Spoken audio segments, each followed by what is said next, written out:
पत्नी पतीस घटस्फोट देत नाही म्हणून माननीय न्यायाधीश यांना पत्र लिहिता येते का? नमस्कार, मी आपला वकील मित्र विशाल गावडे. चला तर मग कायद्याचं म्हणजेच तुमच्या फायद्याचं बोलूया. असा प्रश्न आपणास विचारण्यात आलेला होता.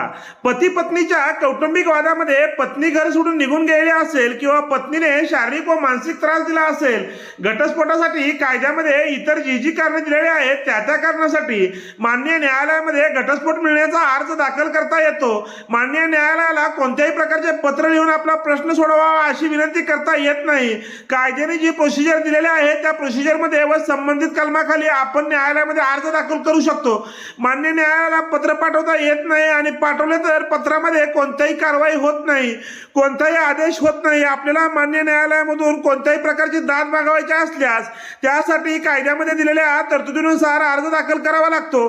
त्याची नोटीस विरुद्ध पक्षाला काढली जाते आणि त्याचे म्हणणे घेतले जाते, जबाब घेतले जातात. यानंतर मान्य न्यायालय हे दोन्ही पक्षाचा युक्तिवाद ऐकल्यानंतर योग्य ते न्याय निवाडा देऊ शकतात. त्यामुळे मान्य न्यायाधीशांना पत्र पाठवून आपला प्रश्न मांडता येत नाही आणि असे करूही नये. व्हिडिओ आवडल्यास व्हिडिओला शेअर करा व कोर्ट कचेरी या YouTube चॅनलला सबस्क्राईब करा.